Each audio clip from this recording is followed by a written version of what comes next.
Is anyone else tired of the non-stop releases of new tech products? I just bought every new Apple product.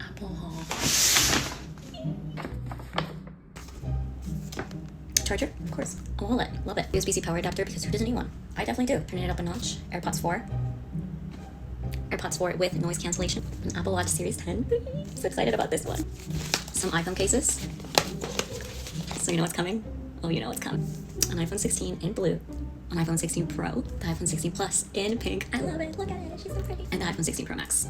Look at this thing. I'm going out of my mind because I finally bit the bullet and bought AirPods Maxes. I've really been wanting these since the moment they came out, but I could not justify spending $800 on headphones. With the new release and the fact that they changed the charging port to USB-C, I was like, you know what, this is my sign to get it. And this color is to die for. Companies like Apple invest heavily in their marketing to create a perceived need for their new products. iPhone releases are now a cultural phenomenon where people have slept on the streets awaiting the Apple Store's opening. Come with me to get the iPhone 16 Pro Max in a literal hurricane. It's the iPhone 16 release day. Come get one with me. Oh my god, wait. Can you guys see that with the Oh! And tech influencers can't wait to tell you all the new specs of the latest iPhone that make it a necessary purchase. We need to keep up to fit in. And the allure of owning the latest and greatest technology products is almost irresistible. But this relentless pursuit of new products has profound negative effects on us and on the workers who are allegedly being exploited in the supply chain. Let's talk tech overconsumption and why you don't need the latest iPhone.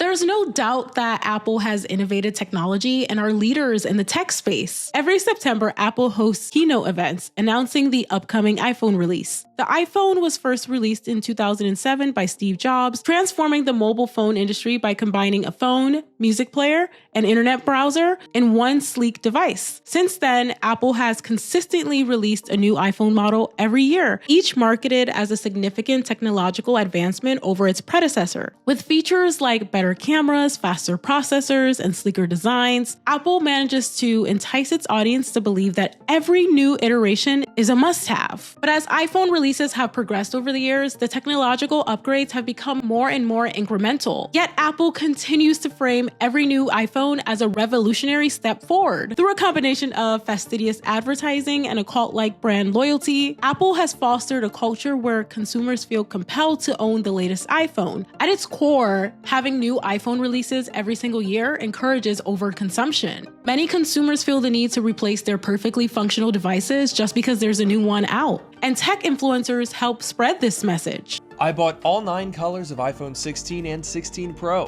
When you're a tech influencer, your job is to constantly be in the know and inform your followers of new technology drops. You can't do that without having the device yourself to show off all of the specs and features. So tech influencers have to keep up by telling you to buy the latest and greatest iPhone because their bread and butter is reviewing tech. But with many of these popular tech influencers, as we discussed in our Clean Talk video, they can write these purchases off of their taxes because these technology purchases are necessary to do their jobs. But for you just have to purchase it without any tax write-off. While Apple offers trade-in programs and installment payment plans, the underlying issue remains. Consumers are encouraged to trade in their devices while they still have a high value, and they have the highest value when you upgrade year to year. I have an iPhone. You're not a bad person for having an iPhone. Let me be clear. In our current age, our phones are our lifelines, and modern life requires you to have smartphone access, whether it be for your job or for your basic daily activities. But I promise you, you can own a device without being a fangirl, without obsessing over every small little upgrade. I mean, people are fangirling over the newly introduced baby pink iPhone, as if most people don't buy cases for their phones, and the color of your phone is completely out of mind, out of sight for most of the time that you own it. Purchasing a new phone can be exciting, but once the initial excitement wears off, you return back to your normal state.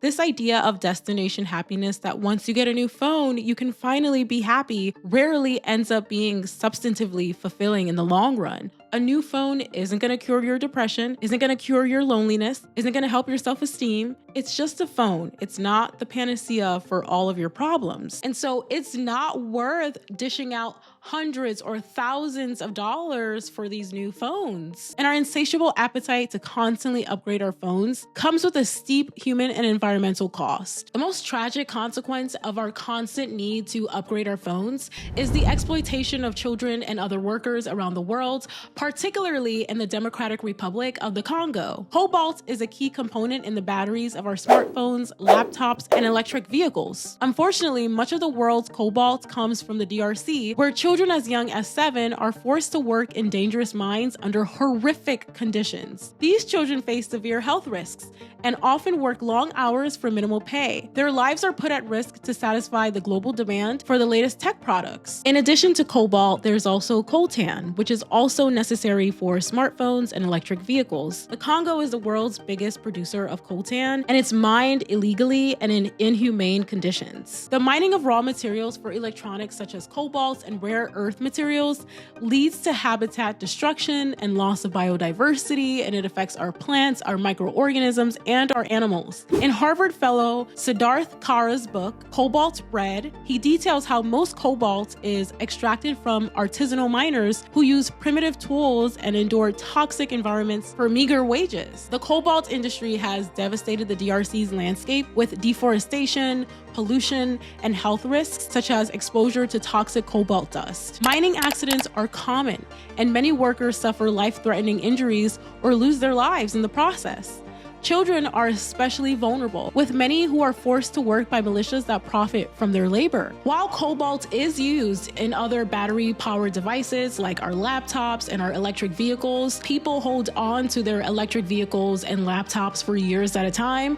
People feel more compelled to change their smartphone every single year because there's a new drop every single year. And then when we discard of our gadgets too soon, electronic waste or e-waste begins to pollute our landfills. E-waste is one of the fastest growing waste streams in the world. Not all parts of a smartphone can be successfully recycled, and so discarded electronics often end up in landfills where they leak toxic substances into the soil and water. And the constant demand for these new tech products depletes our natural resources and contributes to environmental degradation. According to a report by the United Nations Environment Program, the world produces as much as 50 million tons of electronic waste annually. This e-waste is often improperly disposed of, leading to the release of toxic substances like lead, mercury, and cadmium into the environment. E-waste also contributes significantly to climate change. The production of electronic devices requires a significant amount of energy, which is often derived, of course, from fossil fuels, exacerbating global warming. This, of course, goes beyond smartphones. It's also e-vapes. It's also those cheap Temu electronic products that your mom loves and maybe you love too, that ultimately break in short periods of time. This is heartbreaking and disturbing on so many levels. If you're feeling bad about these things, then that means that you're human. That's a good thing, right? And I don't want to place all of the ire on the consumer. Most Americans, we purchase our phones to communicate with our friends and family. We purchase our phones to browse the internet, to listen to music. The last thing that we're thinking when we're purchasing our phones is, I would love to participate in child exploitation by purchasing this device. That's just not at the top of anyone's mind. That's not what most people are thinking. But we can rethink our purchasing habits in order to mitigate this harmful cycle. Let's dive deeper into how we can rethink our consumption habits. Before purchasing a new gadget, ask yourself if you really need it. When I was younger, I definitely felt the need to get a new iPhone every year or two. In my senior year of high school, I got my first ever iPhone, the iPhone 4S, and I was obsessed. Of course, this was at a time when iPhones were not ubiquitous. People actually had different phones. Remember that? That was a while ago. But the iPhone had a certain cachet to it, right? But now, of course, we live in a time where most people have iPhones. But as I got older, I started to realize that Apple just manipulated me into thinking that having the latest and greatest new iPhone was what made you cool, quote unquote. I know these were the priorities of me as a teenager, was being cool.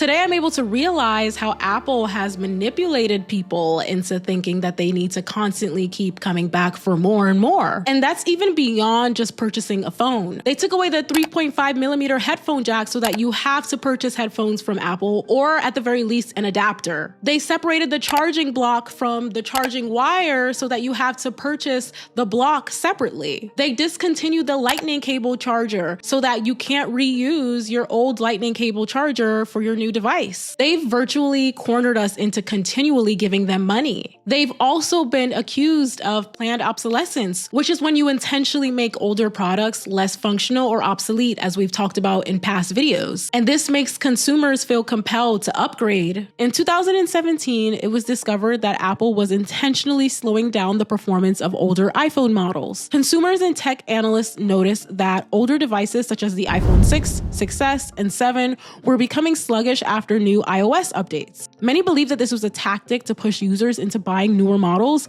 reinforcing this perception that Apple was in fact engaging in planned obsolescence. Apple acknowledged that they did indeed slow down older models of the iPhone, but claimed that this was to prevent unexpected shutdowns. Apple eventually agreed to a settlement where it paid up to $500 million to affected iPhone users in the US. The settlement allowed eligible users to claim $25 per iPhone if their device was impacted. In response to the backlash, Apple also introduced a feature in iOS that allows users to disable performance throttling manually. Many of us, unfortunately, have Stockholm Syndrome relationships when it comes to Apple products because we've used these devices for years, right? We only really have a choice between Apple or Samsung. And if you've been using Apple products for years, why would you change that? It's just easier to stay with Apple. And the cobalt problem is not unique to Apple. It's nearly all devices with a rechargeable battery. Under capitalism, brands become so ubiquitous that there's not a lot of options to choose from. And they're not exactly discussing the Congo crisis on the nightly 11 p.m. news. Most people have no idea what goes into making their products before they purchase these phones. It's only recently become a major point of discourse across social media. We all have to participate in capitalism to some degree. There's no such thing as a perfect consumer, but what you can be is a mindful consumer. If there's nothing majorly wrong with your phone, then keep your phone, don't upgrade. There's nothing inherently wrong with enjoying technology or desiring technology, but it's really important to recognize that we don't need every new gadget to live fulfilling and efficient lives. While cobalt is necessary for sustainable energy transitions, it should not have to involve human suffering. Living under capitalism means you constantly have to navigate and negotiate with the world around you, and you have to do so in the best way that you can. Can't boycott everything. Unlike a designer bag or fast fashion that's much more easily avoidable, we all need phones. Besides holding on to your existing devices for as long as possible, you can also consider buying refurbished or secondhand devices. Not only is this more affordable, but it also reduces waste. You can extend the shelf life of your phone by preserving your battery life, by doing things like toggling location services off when you're not using it, utilizing low power mode, even when your battery isn't low, if you're not doing extensive tasks, keeping your phone out of extreme heat or extreme cold, and lowering your screen brightness daily. I'll put a link in the description box with more ways to preserve your battery life as well. When you hold on to your phone longer, you help to slow down this harmful cycle. It's not just about saving money, because that's all good and well. That's great. We should be saving money, but it's about also saving lives. It's about caring for the unseen hands that make our devices possible. It's about caring for the earth that we all share. Liberation requires a level of consciousness. While some new iPhone features might be a nice to have, it's certainly not a huge leap, and it's certainly not worth someone losing their life over it. We should hold on to our iPhones for as long as possible so that when you do ultimately upgrade after years and years, it's a significant difference. Maybe if people stopped purchasing iPhones year after year,